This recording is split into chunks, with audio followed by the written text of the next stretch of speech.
Good morning students. Turning point technical classes के YouTube channel पर आप लोगों का फिर से एक बार स्वागत है। आज आप लोगों के लिए जो चैप्टर मैं लेके आ रहा हूँ, छोटा चैप्टर है लेकिन ऑब्जेक्टिव पॉइंट ऑफ व्यू से भी इम्पोर्टेंट है, लेकिन उससे भी ज़्यादा जो भी आपके सब्जेक्टिव पेपर्स होते हैं उसके पॉइंट ऑफ व्यू से ये ज़्यादा इम्पोर्टेंट है। तो आज के चैप्टर का नाम है हमारा effective stress, total stress and pore water pressure, या सीधे शब्दों में कहें इफेक्टिव स्ट्रेस ही चैप्टर का नाम है। तो आज चलिए इसी से हम ज़्यादा समय वेस्ट ना करते हुए सीधे टॉपिक से स्टार्ट करते हैं कि एक्चुअल में इफेक्टिव स्ट्रेस होता क्या है और किस प्रकार ये सॉइल पे अपना इफेक्ट डालता है। तो इफेक्टिव स्ट्रेस या फिर यूँ कहें इफेक्टिव प्रेशर इन सॉइल को सबसे पहले जो कंसेप्ट है वो डॉक्टर कार्ल तरजागी ने दिया था।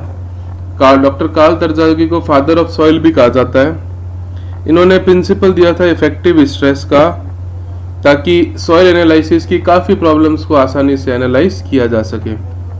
तो यहाँ पे देखिए मैंने इफेक्टिव स्ट्रेस भी लिखा है, इफेक्टिव प्रेशर भी लिखा है। तो कई बार दिमाग में क्वेश्चन आ जाता है कि यार स्ट्रेस और प्रेशर एक ही चीज़ है, अलग अलग है, क्या है? तो 2 मिनट आपका इस पे लेना चाहूँगा मैं। देखिए स्ट्रेस एक इंटरनल रेजिस्टेंस है, समझ में आई? जो भी हम लोड लगाते हैं उसके अगेंस्ट कोई भी बॉडी जो इंटरनल रेजिस्टेंस ऑफर करता है वो स्ट्रेस कहलाता है। और प्रेशर एक एक्सटर्नल क्वांटिटी है। कोई भी लोड किसी पर्टिकुलर एरिया से किसी चीज पर, किसी मटेरियल पर लगता है तो उसे हम प्रेशर कहते हैं। हालांकि स्ट्रेस और प्रेशर दोनों की यूनिट सेम होती है, लेकिन दोनों में बेसिक डिफरेंस यही है कि स्ट्रेस तो लोड के अगेंस्ट रेजिस्टेंस यानी लोड को झेलने वाला या लोड से स्ट्रक्चर को या सॉइल को बचाने वाला, और प्रेशर लोड को लगाने वाला जिससे लोड किसी भी बॉडी में, स्ट्रक्चर में, सॉइल में ट्रांसफर हो सके, उसको रिप्रेजेंट करता है। तो आज आपको बात करते हैं इफेक्टिव स्ट्रेस होता क्या है, किस चीज से आता है। तो देखिए सीधे शब्दों में शुरुआत करूंगा कि हमारे द्वारा, कोई स्ट्रक्चर द्वारा या ऐसी कोई भी वस्तु जिससे लोड ट्रांसफर हो रहा है जमीन में, तो वो जमीन का जो हमारा कांटेक्ट एरिया होता है वो सॉइल ही होती है, और उस सॉइल से प्रेशर डिस्ट्रीब्यूट होता है ऊपर से नीचे की तरफ। ठीक है? तो जो प्रेशर एक्सटर्नल लोड के कारण, अब वो किसी भी प्रकार का लोड हो सकता है, live load, dead load, structure का लोड, आपका मेरा लोड, गाड़ियां का लोड, एटसेट्रा एटसेट्रा, इन सब का जो लोड किसी पर्टिकुलर एरिया से जमीन के नीचे जाता है, या सीधे शब्द में कहूँ सॉइल के अंदर जो ट्रांसफर होता है उसे हम टोटल प्रेशर बोलते हैं। ठीक है? टोटल प्रेशर ये दिख रहा है आपके सामने, इसको सिग्मा से रिप्रेजेंट किया जाता है, और इसका सिग्मा का सिंबल कुछ इस तरीके से होता है ना? तो टोटल प्रेशर सिग्मा इस तरीके से दिखता है आपको, थोड़ा गंदा बना इसके अंदर, समझ जाना। ठीक है? ये total pressure total weight of soil को, और जो सॉइल के पोर्स में पानी भरा है उसके डाउनवर्ड वेट के कारण जो प्रेशर सॉइल की प्रोफाइल पे एक्सर्ट होता है उसको हम टोटल प्रेशर कहते हैं। ठीक है? तो सबसे पहले चीज दिमाग में आती है कि हमें ये पढ़ना जरूरी क्यों है, हम क्यों पढ़ रहे हैं इफेक्टिव स्ट्रेस का प्रिंसिपल। तो इसको पढ़ने के लिए देखिए कुछ 5 टॉपिक्स है जो इसकी इंपॉर्टेंस को रिप्रेजेंट करते हैं। Number 1 is consolidation. सॉइल का इफेक्टिव टोटल प्रेशर और पोर वाटर प्रेशर, उसमें कंसोलिडेशन की रेट को रिप्रेजेंट करता है, और कंसोलिडेशन जो कि एक प्राइमरी सेटलमेंट का कारक है उसको एक्सप्लेन करता है। तो कंसोलिडेशन को समझने के लिए इफेक्टिव स्ट्रेस, टोटल स्ट्रेस का पढ़ना बहुत ज़रूरी है। कंसोलिडेशन क्या होता है, आने वाले चैप्टर्स में हम इसको डिटेल में पढ़ेंगे। नेक्स्ट आता है आपका shearing strength of soil. Soil की जो शेयर स्ट्रेंथ होती है, tau equals to C plus sigma 10 जो हमारा नेक्स्ट टू नेक्स्ट चैप्टर ही है, ये रैंकाइन ने दी थी। तो इसमें आप देख सकते हैं ये जो सिग्मा दिख रहा है ये टोटल प्रेशर को रिप्रेजेंट कर रहा है। तो सीधी सी बात है, शेयर स्ट्रेंथ में भी इसका बहुत इंपॉर्टेंट रोल है। Bearing capacity of soil, soil की जो बेरिंग कैपेसिटी है, जो हमारे सॉइल का सबसे लास्ट चैप्टर है, उसके अंदर भी हम पढ़ेंगे इफेक्टिव टोटल प्रेशर और इफेक्टिव प्रेशर का रोल आएगा। और बेरिंग कैपेसिटी को डिफाइन करने के लिए इफेक्टिव स्ट्रेस, टोटल स्ट्रेस की बेहद आवश्यकता होती है। Stability of slopes of earth dam and highways, stability of slope, earth dam slope की जो स्टेबिलिटी होती है उसमें इफेक्टिव स्ट्रेस, पानी की मौजूदगी, टोटल स्ट्रेस बहुत इफेक्ट डालता है। ये इसके लिए हमें इसको पढ़ना बहुत ज़रूरी है। Lateral earth pressure on retaining walls, retaining wall बहुत, मैंने आपको बताया था, ऐसा स्ट्रक्चर है जो मिट्टी के वजन को झेलती है, तो वहाँ पे भी प्रेशर आता है। उसको कैलकुलेट करने के लिए हमें इस टॉपिक को पढ़ना बेहद ज़रूरी है। ठीक है, तो चलिए आगे चलते हैं। तो ये प्रेशर होते हैं सॉइल के ऊपर, बेसिकली 3 टाइप के प्रेशर आते हैं। नंबर 1 इज टोटल प्रेशर, इसको थोड़ा सा मैंने समझा दिया, फिर भी बता देता हूँ। टोटल प्रेशर एक्सटर्नल लोड के कारण, सॉइल के खुद के वेट के कारण, और अगर सॉइल के वॉइड्स में पानी भरा हुआ है उसके कारण जो लोड ऊपर से नीचे, देखिए ध्यान रखिएगा, टोटल प्रेशर डाउनवर्ड नेचर का होता है हमेशा। टोटल प्रेशर हमेशा डाउनवर्ड नेचर का होता है। उस प्रेशर को हम टोटल प्रेशर कहेंगे। अब इसमें सब तरह के लोड आ गए, ठीक है। तो इसकी यूनिट प्रेशर की सबको पता ही है, newton per mm square, kilo newton per metre square, kilo pascal, mega pascal, कुछ भी हो सकती है। तो सीधे शब्दों में एक छोटा सा फॉर्मूला आपको डिफाइन करके दिया गया है। यूनिट वेट होता है लोड अपॉन एरिया। लोड को हम यूनिट वेट इंटू वॉल्यूम भी रख सकते हैं, क्योंकि यूनिट वेट का फॉर्मूला होता है वेट अपॉन वॉल्यूम, और वॉल्यूम को मैं एरिया इंटू एच से कर दूं तो आपका टोटल प्रेशर का फॉर्मूला, एरिया से एरिया कैंसिल हो जाएगा, है ना। एरिया से एरिया कैंसिल होने के कारण आपका जो बचेगा फॉर्मूला वो रहेगा आपका unit weight into height, gamma into H. अब अगर किसी सॉइल के अंदर 3 कंडीशंस पाई जा रही हैं, 4 भी हो सकती है, जैसे उसमें ड्राई सॉइल भी है, उसमें गामा सॉइल भी है, सैचुरेटेड सॉइल भी, अलग अलग हाइट पे, तो आप टोटल प्रेशर को इस फॉर्म में लिख सकते हैं। H1, H2, H3 इनकी इंडिविजुअल हाइट को रिप्रेजेंट करती है, ठीक है। तो ये आपके टोटल प्रेशर की बात हुई। नेक्स्ट आता है पोर वाटर प्रेशर। देखिए सॉइल के जो पोर्स हैं या उसके वॉइड्स हैं या उसके रोम छिद्र हैं, उनके अंदर पानी की मौजूदगी भी प्रेशर लगाती है। अब क्योंकि पानी एक ऐसी क्वांटिटी है जिसका प्रेशर हर डायरेक्शन में लगता है, तो जो डाउनवर्ड प्रेशर है वो तो टोटल स्ट्रेस को बढ़ाता है, लेकिन जो वाटर का प्रेशर का अपवर्ड कंपोनेंट है, ऊपर की तरफ लग रहा है, जैसे एग्जांपल के लिए आपकी सॉइल क्ले नेचर की है, तो क्ले के वॉइड से पानी होने के कारण एक्सटर्नल लोड को बहुत हद तक पानी भी झेल लेगा।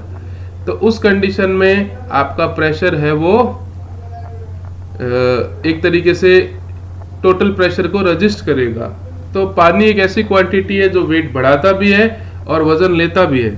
तो इसको रिप्रेजेंट करते हैं म्यू से, और इसका formula gamma W into H W. Gamma W unit weight of water होता है, जिसको जनरली हम 9.81 लेते हैं। हाइट ऑफ वाटर सॉइल की प्रोफाइल में ग्राउंड वाटर की अवेलेबिलिटी को रिप्रेजेंट करता है, ठीक है। और अलग अलग हाइट पे अलग अलग टाइप के यूनिट वेट हो सकते हैं। अगर सॉइल पूरी तरह पानी में डूबी हुई है तो सॉइल का यूनिट वेट सबमर्ज्ड वेट कहलाएगा। अगर उसके वॉइड्स में पूरी तरह पानी भरे हुए हैं तो सैचुरेटेड कहलाएगा। थोड़ा पानी है, थोड़ा नहीं है, सूखा है, तो वो बल्क यूनिट वेट कहलाएगा। तो ये सारी चीजें हमें न्यूमेरिकल के टाइम पे ध्यान रखनी होती है। एक चीज और है सबसे इंपॉर्टेंट, लास्ट ही क्लास में हमने कैपिलरी एक्शन के बारे में पढ़ा था, केशिकात्व के बारे में। तो अगर सॉइल के अंदर कैपिलरी एक्शन हो रहा है, उस कंडीशन के अंदर जो आपका कैपिलरी का जो प्रेशर होगा, जो भी पानी के कारण डेवलप होगा, वो हमेशा नेगेटिव नेचर का होगा, ठीक है। और कैपिलरी एक्शन के फॉर्मूला होता है या कैपिलरी प्रेशर का फॉर्मूला होता है minus gamma W into H C. H C आप लोगों को पता ही है, हाइट ऑफ टेंशन, जिसका फॉर्मूला हमने पिछली बार ही पढ़ा था, फिर से आप लोगों की स्क्रीन पे दिख रहा है, इसे आपको याद करना ही है, बार बार कह रहा हूँ। इस फॉर्मूले को आपको मेमोराइज करना है। देखिए जितने भी छोटे छोटे फॉर्मूले आपको पढ़ाए जाते हैं, लिखाए जाते हैं, प्लीज उन्हें याद कर लीजिए। और सबसे बेहतर तरीका है कोई भी पतली सी कॉपी लीजिए, जितने चैप्टर आप कवर करते जा रहे हैं, चाहे सॉइल हो, चाहे सोम हो, चाहे कोई भी सब्जेक्ट पढ़ रहे हो, उनका एक लिस्ट ऑफ फॉर्मूलाज आप बनाते रहें, ताकि जब एग्जाम का टाइम हो तो आपको रिवीजन करने में काफी आसानी रहेगी। ठीक है। नेक्स्ट और मोस्ट इंपॉर्टेंट जो इस चैप्टर का नाम भी है, इफेक्टिव स्ट्रेस और प्रेशर। देखिए इफेक्टिव स्ट्रेस एक एब्स्ट्रैक्ट क्वांटिटी है। एब्स्ट्रैक्ट क्वांटिटी वो क्वांटिटी होती है जिसको आप डायरेक्टली मेजर नहीं कर सकते। ठीक है, तो सीधे शब्दों में कहूं, इफेक्टिव स्ट्रेस जो है वो एक्चुअल लोड बियरिंग कैपेसिटी या pressure bearing capacity of soil को प्रदर्शित करता है। यानी कि किसी भी लोड के अगेंस्ट में सिर्फ मिट्टी कितने वजन को झेलेगी, प्रेशर को झेलेगी या स्ट्रेस को डेवलप करेगी, उसको हम इफेक्टिव स्ट्रेस कहते हैं। ठीक है, और ये टोटल प्रेशर और पोर वाटर प्रेशर के डिफरेंस से हमें मिलता है। क्योंकि टोटल प्रेशर था आपका इफेक्टिव प्रेशर और पोर वाटर प्रेशर का समेशन, तो यहाँ पर आपके सामने स्क्रीन पे फॉर्मूला दिख रहा है, सिग्मा डैश, जिसको सिग्मा के ऊपर बार से भी रिप्रेजेंट करते हैं। सिर्फ सिग्मा जो है आपका, जिसको मैं नंबर 1 से रिप्रेजेंट कर रहा हूँ, ये टोटल प्रेशर को रिप्रेजेंट कर रहा है, और ये म्यू पोर है, ये पोर वाटर प्रेशर, जिसको नंबर 2 से रिप्रेजेंट कर रहा हूँ। ठीक है, जब इन दोनों का डिफरेंस लिया जाएगा तो आपके पास थर्ड नंबर यानी इफेक्टिव स्ट्रेस की वैल्यू आएगी। अब नीचे की लाइन में आप एक फॉर्मूला देख रहे हैं, ये अलग अलग सॉइल के अलग अलग यूनिट वेट के अकॉर्डिंग इसको लिखा गया है। अभी इसको मेमोराइज करने की जरूरत नहीं होती इस फॉर्मूले को, क्योंकि ये न्यूमेरिकल बेस्ड फॉर्मूला, इनको आप खुद भी बना सकते हैं। हर कंडीशन के लिए फॉर्मूले अलग अलग रूप में डेवलप होते रहते हैं। अभी के लिए सिर्फ आप ये जो मैंने 1 2 3 से दिखाया है, इस फॉर्मूले को ही याद कीजिए। ठीक है, अब बात आती है पॉन्ड, लेक और रिवर की। तो पॉन्ड, लेक और रिवर के लिए जो फॉर्मूला आपको दिख रहा है, नीचे थोड़ा सा ब्लर हो गया, इसको मैं बॉक्स में रिप्रेजेंट कर देता हूं कि कई बार हमारे पास ऑब्जेक्टिव पॉइंट ऑफ व्यू से क्वेश्चन आ जाते हैं कि पॉन्ड के ऊपर इफेक्टिव स्ट्रेस कितना होगा। तो ये जो फॉर्मूला मैंने रेड बॉक्स में रिप्रेजेंट किया है, gamma submerge minus gamma W into height of soil above height of soil in river bed. इससे आप किसी भी बहते हुए पानी नदी के अंदर या किसी भी तालाब के अंदर इफेक्टिव स्ट्रेस की वैल्यू को डायरेक्टली इससे इस्तेमाल या कैलकुलेट कर सकते हैं। ठीक है, चलिए आगे चलते हैं। अब कुछ इंपॉर्टेंट टॉपिक्स पॉइंट्स है इफेक्टिव स्ट्रेस से रिलेटेड, ठीक है, जिसको हमें कवर करना बहुत जरूरी है। देखिए इफेक्टिव प्रेशर जो नदी के या तालाब के बेड में यानी उसके तलछट के ऊपर कैलकुलेट करें तो वो हाइट ऑफ वाटर टेबल से इंडिपेंडेंट रहता है, क्योंकि यहाँ पे जो हम यूनिट वेट ले रहे हैं वो सबमर्ज वेट ले रहे हैं और सबमर्ज वेट के ऊपर हाइट ऑफ वाटर का यहाँ पे कोई भी कंसिडरेशन नहीं रहेगा। तो कई बार ऑब्जेक्टिव में पूछ लिया जाता है what is the effect of height of water table above soil in river और लेक, तो एग्जाम्पल है नो इफेक्ट, किसी प्रकार का इफेक्ट नहीं पड़ेगा। इस चीज को आपको विशेष रूप से ध्यान रखना है। नेक्स्ट पॉइंट जो आपका 6 नंबर दिखा रहा है, अगर सॉइल के अंदर डाउनवर्ड सीपेज हुआ, देखो सीपेज क्या होता है पहले भी समझाया है, पानी का रिसाव। अगर पानी का रिसाव ऊपर से नीचे की तरफ है, यानी अभी मैं जमीन के ऊपर से एक बोतल पानी डालूं तो वो रिस के जमीन में जाएगा, तो वो एक डाउनवर्ड रिसाव यानी सीपेज को रिप्रेजेंट कर रहा है। ऐसी कंडीशन के अंदर वाटर का जो डाउनवर्ड वेट है वो इंक्रीज होगा और जिस कारण से सीपेज बढ़ने के कारण जो आपके इफेक्टिव प्रेशर का मान है वो बढ़ जाएगा। क्यों? क्योंकि टोटल प्रेशर भी बढ़ जाएगा। टोटल प्रेशर पानी के वजन आने से बढ़ जाएगा और पोर वाटर प्रेशर का जब डिफरेंस लेंगे इफेक्टिव टोटल प्रेशर में से तो आपके इफेक्टिव स्ट्रेस का मान बढ़ जाएगा। तो ये क्वेश्चन भी कई बार पूछ लिया जाता है कि अगर सॉइल में सीपेज डाउनवर्ड डायरेक्शन में हो तो उस कंडीशन में इफेक्टिव स्ट्रेस पर क्या इफेक्ट पड़ेगा? आंसर है इफेक्टिव स्ट्रेस आपका इंक्रीज हो जाएगा। ठीक है, इसी तरह से कितनी क्वांटिटी से इंक्रीज हो जाएगा, एक छोटे से रिलेशन से आपको समझाने की कोशिश की है। Pressure of seepage gamma into delta H, हमने एक सीपेज लेंथ को ऊपर और नीचे दोनों तरफ से डिवाइड कर दिया, तो ये जो क्वांटिटी है डेल्टा एच अपॉन एल वो हाइड्रोलिक ग्रेडियंट को रिप्रेजेंट करती है। लेंथ ऑफ सीपेज को मैं हाइट ऑफ सीपेज भी लिख सकता हूँ, तो जो आपकी ये क्वांटिटी आ रही है यहाँ पे, इसको भी आप कह सकते हैं इतने अमाउंट से सीपेज का प्रेशर आपका इंक्रीज हो जाएगा। ठीक है, इसी तरह से अगर इफेक्टिव प्रेशर, ये ऊपर सारा उसी कहानी को रिप्रेजेंट कर रहा है, 8th पॉइंट पाएंगे सीधा, अगर आपके इफेक्टिव प्रेशर की वैल्यू क्या होगी जब पानी का प्रेशर नीचे से ऊपर की तरफ आए, यानी सीपेज नीचे से ऊपर की तरफ आए, तो पहली चीज दिमाग में आती है कि पानी का सीपेज नीचे से ऊपर कैसे हो सकता है। तो इसके कई कारण हैं। नंबर 1, हमारे जितनी भी सॉइल की प्रोफाइल है उसके नीचे हमारी पाइपलाइन चलती है। कोई भी पाइपलाइन किसी जगह से फट जाए या उसमें क्रैक आ जाए तो पानी का रिसाव नीचे से ऊपर होगा। इसी तरह जितने भी हमारे वेल्स हैं, चाहे ट्यूब वेल है हो चाहे ओपन वेल हो, उसके अंदर पानी का डिस्चार्ज अपवर्ड डायरेक्शन में रहता ही है, तो इनसे अपवर्ड डायरेक्शन या इसको अपवर्ड सीपेज भी कहेंगे। इस कंडीशन में आपका जो टोटल स्ट्रेस है उसमें से सीपेज प्रेशर घट जाएगा, जिस कारण इफेक्टिव स्ट्रेस का मान भी घट जाएगा। अब देखिए, सीपेज की डायरेक्शन चेंज होने से इफेक्टिव प्रेशर की वैल्यू में भी कम ज़्यादा होना देखा जा रहा है। फिर से समझा देता हूँ दोनों में डिफरेंस। अगर सीपेज डाउनवर्ड डायरेक्शन में है तो इफेक्टिव स्ट्रेस बढ़ेगा, अगर सीपेज अपवर्ड डायरेक्शन में है तो इफेक्टिव स्ट्रेस घट जाएगा, क्योंकि उस कंडीशन में टोटल प्रेशर का मान भी घट जाएगा। ठीक है, इसी को आपको समझाने की कोशिश की है यहाँ पे। जो आपका यहाँ पे पिछली बार प्लस हो रहा था, अब ये माइनस हो रहा है। और इसी अपवर्ड प्रेशर के कारण, अपवर्ड पानी के मूवमेंट के कारण एक कंडीशन ऐसी आती है जब आपके टोटल प्रेशर का मान अपवर्ड वाटर प्रेशर के बराबर हो जाता है, या यूं कहें total stress is equal to pore water pressure. इस कंडीशन में इफेक्टिव स्ट्रेस का मान 0 हो जाता है, और जब इफेक्टिव स्ट्रेस का मान 0 हो जाता है तो सॉइल अपनी सारी शियर स्ट्रेंथ को लॉस कर देती है।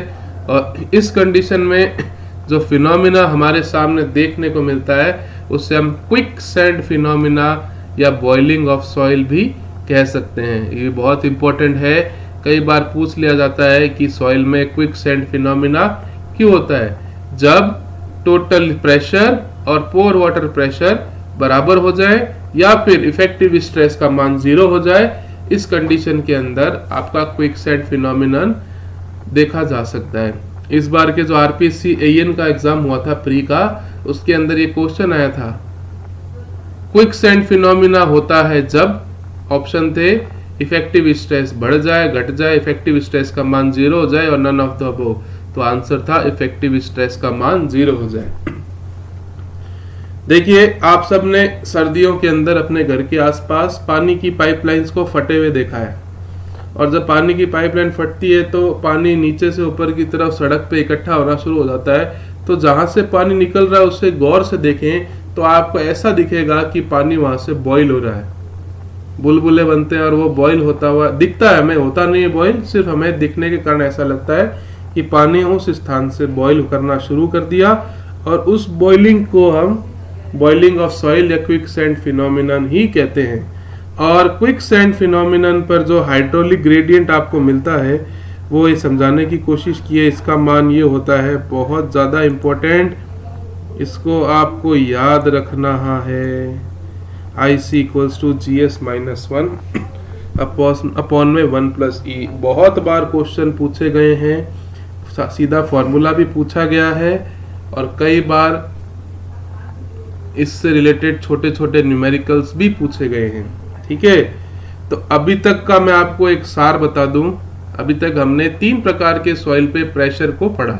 नंबर 1 टोटल प्रेशर, जो किसी भी वस्तु के वजन, मिट्टी के खुद के वजन और पानी के डाउनवर्ड वजन के कारण डेवलप होती है। नंबर 2 पोर वाटर प्रेशर, वो प्रेशर जो पानी का सॉइल के वॉइड्स में भरने के कारण डेवलप होता है, उसे पोर वाटर प्रेशर कहते हैं।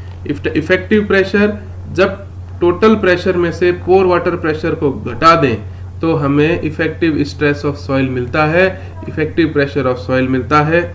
Effective stress of soil soil की एक्चुअल लोड बियरिंग कैपेसिटी को रिप्रेजेंट करता है, और जब इफेक्टिव स्ट्रेस का मान 0 हो जाए तो उस कंडीशन को क्विकसैंड फिनोमेनन बोलते हैं।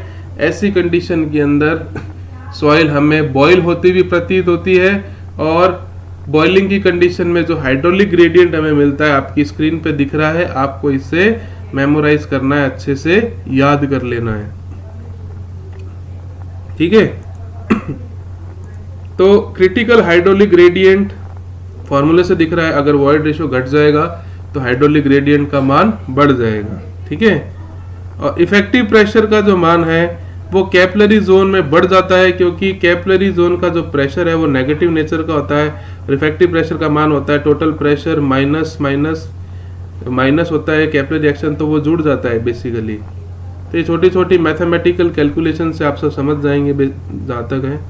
इसी तरह से अगर यूनिट वेट ऑफ सॉइल बढ़ जाए या वो सैचुरेटेड हो जाए, सबमर्ज हो जाए, अगर वाटर टेबल का अंदर ज़्यादा राइज हो जाए और सॉइल में जो यूनिट वेट है सबमर्ज हो जाए, तो आपके इफेक्टिव प्रेशर का मान घट जाएगा। ऑब्वियसली बात है, सबमर्ज यूनिट वेट बाकी सभी वेट के कंपैरिजन में कम होता है, तो उस कंडीशन के अंदर आपका इफेक्टिव प्रेशर का मान भी कम हो जाएगा। Due to lowering of water table के घटने के कारण gamma submerged, gamma bulk effective pressure बढ़ जाएगा, क्योंकि अब गामा बल्क रह जाएगा गामा सबमर्ज में से कन्वर्ट होके, और क्योंकि गामा बल्क गामा सबमर्ज से ज्यादा होता है तो आपके इफेक्टिव प्रेशर का मान भी बढ़ जाएगा। वाटर टेबल के डाउन होने के कारण एक जो सबसे इंपॉर्टेंट समस्या देखने को मिलती है वो मिलती है पाइल फाउंडेशन में। मान लीजिए किसी पर्टिकुलर जगह पे वाटर टेबल हाई था और समय बीतने के साथ वो वाटर टेबल खत्म हो गई, तो वहां पर कंसोलिडेशन हो जाता है, जिसको प्राइमरी सेटलमेंट भी कहते हैं। ऐसी कंडीशन में जो पाइल के ऊपर एक नेगेटिव स्किन फ्रिक्शन लगता है उसका मान बढ़ जाता है। सिर्फ आपको नाम याद रखना है, पाइल फाउंडेशन में नेगेटिव स्किन फ्रिक्शन बढ़ जाता है वाटर टेबल के कम होने से, ठीक है। चलिए आगे चलते हैं। एक और इफेक्टिव स्ट्रेस के कारण, इफेक्टिव स्ट्रेस देखिए फॉर्मूले से दिख रहा है, शियर स्ट्रेंथ इफेक्टिव स्ट्रेस के डायरेक्टली प्रोपोर्शन बता रहा है, तो आपके शियर स्ट्रेंथ की मान इफेक्टिव स्ट्रेस बढ़ने से बढ़ेगी, ठीक है। तो ये तो था इसका थ्योरेटिकल एस्पेक्ट। अब एक छोटे से न्यूमेरिकल से मैंने आपको एक समझाने की कोशिश की है, हालांकि अपने ऑब्जेक्टिव के पॉइंट ऑफ व्यू से न्यूमेरिकल इम्पोर्टेंट नहीं है, लेकिन फिर भी आपको इफेक्टिव स्ट्रेस का कंसेप्ट समझ में है, हम एक न्यूमेरिकल कर लेते हैं। इस न्यूमेरिकल में आपको 3 लेयर्स दिख रही है, ए बी सी डी। ए से बी सैंड है, बी से सी क्ले है, सी से डी ग्रेवल है, ठीक है। हर लेयर की डेप्थ टॉप डेप्थ लेयर की डेप्थ 3.5 मीटर है, बीच वाले की 3 मीटर है और लास्ट वाले की 3.5 मीटर है। इन तीनों के अंदर सैंड, क्ले और ग्रेवल का फॉर्मेशन है, और इन सब की यूनिट वेट आपको दे रखे हैं। क्ले का यूनिट वेट, सैंड का यूनिट वेट, और यहाँ पर मिलीग्राम पर मीटर क्यूब में दे रखा है यूनिट वेट, कोई फर्क नहीं पड़ता। और ये जो आपको ट्रायंगल सा दिख रहा है ये वाटर लेवल को रिप्रेजेंट करता है। तो इसमें आपको हर एक लेवल के ऊपर प्रेशर को बताना है, और क्या फ़र्क पड़ेगा अगर इसके ऊपर एक 58.86 kilo newton per metre square का एक सरचार्ज लोड यानी किसी गाड़ी का कोई भी स्ट्रक्चर का लोड आ जाए, उसका क्या इफेक्ट पड़ेगा ग्राउंड सरफेस, वो आपको कैलकुलेट करना है।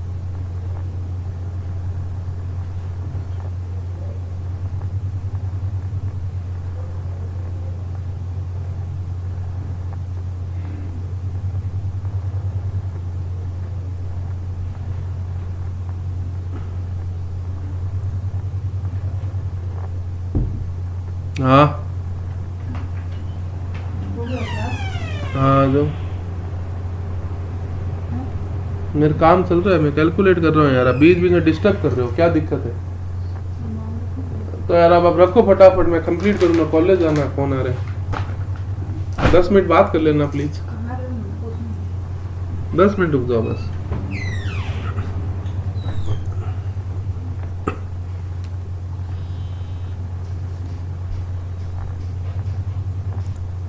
ठीक है, तो यहाँ पे total weight gamma 2 into H2 clay layer का है, और gamma W into H unit weight of water है, क्योंकि इसमें से घटता है तो आपके पास इफेक्टिव स्ट्रेस इस तरीके से बटेगा। लास्ट आपका सेक्शन DD, यहाँ पे यूनिट वेट सरचार्ज लोड भी आएगा, फर्स्ट लेयर का वेट भी आएगा। इसी तरह लास्ट लेयर को हम समझें, अब यहाँ पे सारी लेयर्स आ गई आपकी, सॉइल की भी आ गई, सरचार्ज वेट भी आ गया, क्ले की भी आ गई, और आपके जो ग्रेवल की है वो भी लेयर आ गई। तो इन सब की यूनिट वेट को कैलकुलेट करने से पोर वाटर प्रेशर में अब हाइट 3 प्लस नीचे ग्रेवल वाली 3.5 मीटर और जुड़ गई, तो टोटल हाइट 6.5 मीटर हो गई। कैलकुलेट करके लिखेंगे तो आपके पास टोटल प्रेशर इतना आ जाएगा। अब इसी को ड्राइंग के रूप में आप करना चाहें तो इस तरीके से कर सकते हैं, टॉप पे कितना था, इस तरीके से आपका प्रेशर डायग्राम बनेगा। यह आपके पोर वाटर प्रेशर का डायग्राम है, क्योंकि ये बी लेयर से शुरू हुआ, ठीक है। तो इस तरीके से आपका ये पोर वाटर प्रेशर कैलकुलेट होता है, ठीक है। इस तरीके से 58.86 जो आपका लेयर है, ये इन दोनों डायग्राम्स को मर्ज कर दें तो प्रेशर के अंदर जो एक्चुअल प्रेशर वेरिएशन है वो आपकी इस डायग्राम से रिप्रेजेंट हो रहा है। तो इसी तरह के क्वेश्चंस आपके कोई भी सब्जेक्टिव क्वेश्चन पेपर है उसके अंदर ज़्यादातर पूछे जाते हैं, ऑब्जेक्टिव में कम ही पूछे जाते हैं। लेकिन फिर भी आपको ये कंसेप्ट थोड़ा समझ में आ जाए, एक न्यूमेरिकल आपको बता दिया, आप चाहे तो इसको कर सकते हैं, और अगर आपको समझ में आता है ऐसे तो आप इसको स्किप भी कर सकते हैं। बस अंत में यही कहूँगा, इनको अच्छे से पढ़िए, अंडरस्टैंड कीजिए, और नेक्स्ट क्लास के अंदर हम नए चैप्टर के साथ शुरुआत करेंगे, वर्टिकल स्ट्रेस डिस्ट्रीब्यूशन के साथ, जो कि मोस्ट प्रोबेबली आज रात तक ही आपका अपलोड हो जाएगा। तब तक के लिए थैंक यू।